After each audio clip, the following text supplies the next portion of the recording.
Hello and welcome to the 8 Plus review from Tech Radar. We're looking at this new phone from Apple, and in many ways it could be the best one that they've ever created because it's the Plus, which we always think is the best version because it's got the best battery, the biggest screen, etc, etc. But this year we've got the iPhone X, so the key question is, do you spend this much money on the 8 Plus or do you go a little bit more and get the iPhone X? So the main thing about the iPhone 8 Plus is it looks very similar to Apple's iPhones before. The Plus variants are very similar shapes. Your cases will work, for instance. It's still IP67 water resistant, but the big difference is it's got a glass back. Now what that enables is wireless charging, and it does look a little bit different. So if you've got the iPhone side by side, you will notice there's a little bit of a difference, but it's not massive. The shape is still very similar. You've still got the camera bezel, you've still got that kind of rounded edge, but it's a little bit sharper on the back where the two glass and metal bits meet together. Compared to the iPhone X or the iPhone X, if that's what you want to listen to from Apple, the iPhone 8 Plus is quite a staid design. We've seen this for a good few years where the X really takes things forward. Now when it comes to the screen, you're going to think, I've seen this before, and to a degree you have. It's a full HD 5.5-inch display, LCD, no new tech on offer there, but there is a better colour reproduction involved. Apple's tweaked it a little bit so the colours are a little bit wider, and there's True Tone technology as well. That means that if you're in a sort of a candlelit situation, it'll be a bit warmer. In the daylight, it'll be a little bit brighter, a little bit cooler.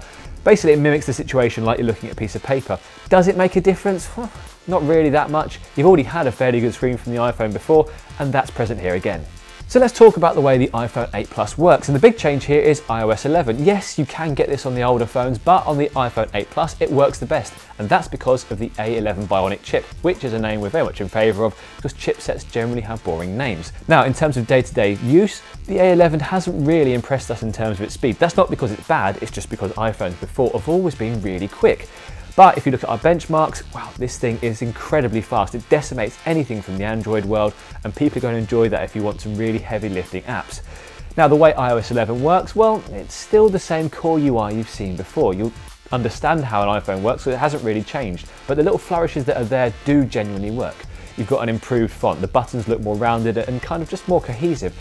The control center is much improved, and 3D touch is much more present throughout this phone as ever has been before. So long press on the torch, you get gradients of brightness. Things like that really work, and genuinely they work the best on the iPhone 8 Plus, and that is a good thing. Now let's talk multimedia on the iPhone 8 Plus. Now one of the key things here is there's still no headphone jack. It would have been weird for Apple to bring it back, but you're going to have to get used to the fact using Bluetooth headphones or speakers, or using the earpods that are in the box. They're okay quality, nothing great. Otherwise you're going to have to use the adapter that's linked inside.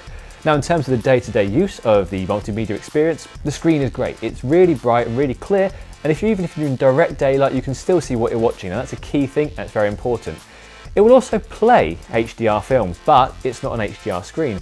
That means it doesn't actually offer a lot, but the slight tweaks to colour and brightness, Apple says that makes a difference. In our opinion, not really much. Again, this is where the iPhone X is going to come into play because that does have an HDR screen, and we're pretty sure that's going to do very well because HDR genuinely does make a difference. In terms of the speakers, Apple has upgraded these again with 25% more brightness and more bass. Now, is that going to make a difference day to day? Slightly. Compared to the iPhone 7 Plus, it is demonstrably louder, but if you're cooking and listening to a podcast, for instance, you're getting very similar performance. Right, let's talk camera. Now on the back of the iPhone 8 Plus you've got two 12-megapixel sensors, one that's got a telephoto lens for 2x zooming and one just standard snapping. Is this better than the iPhone 7 Plus or anything else on the market right now? It's getting difficult to tell. I suppose it's definitely better than the iPhone 7 Plus because it's naturally an upgrade. You're getting things like better textures, the exposure is slightly better, and low light performance has seemed to be slightly improved.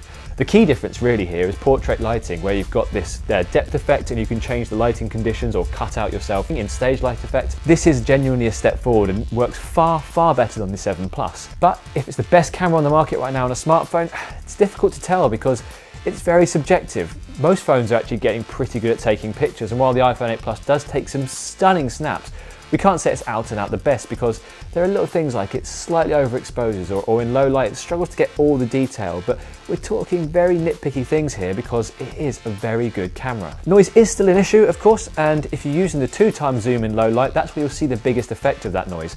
Because it hasn't got the same aperture, it struggles a little bit in that situation, so if you're going to be taking low light photos, stick to the main camera and that's where you get the best experience. We don't generally talk too much about the video performance of the smartphones because they're generally much of a muchness, but with the iPhone 8 Plus, things have moved on because of that A11 bionic chip. You can now record 4K at 60 frames per second and it does look really, really smooth. This is future-proofing your video, so if you want to take a picture of your kid playing at a birthday party or a sporting situation, if you're going to watch this back in 10 years' time, it will still look pretty slick. The problem here is that it takes up loads of storage. You take a 3-minute video, you get about 2 gigs worth of storage taken up, and given you've got 64 gigs or 256 gigs to choose from, if you're going to do this a lot, you're going to have to go for the larger, more expensive version. The other change as well is for the Full HD slow-mo. This is a big deal because if you like slow-mo videos, this is good enough quality for most things. Previously you had just HD, it wasn't as sharp and it didn't really look as nice on a big screen. Full HD definitely takes things forward and is good enough to be able to choose exactly where you want the slow-mo to be. Okay, so we've done camera, now let's talk about battery on the iPhone 8 Plus, and well, it's good enough. If you're used to an iPhone, this is definitely the best battery life you'll see on anything because it has the largest battery and the best chipset. We did expect a little bit more, to be honest though, because of the 4 cores of the efficient processor in the A11 bionic chipset. And while yes, if you leave the phone on the counter all the time and don't use it much, you will see a very low descent. If you use it for too much more stuff, you will have a little bit of a problem and find you have to reach for the charger a little bit too soon. Now this is helped a little bit by having wireless charging. If you've got a charging pad at work or at home, you can just pop it down easily and get little juice top-ups all the time, and you'll generally find that sorts you out.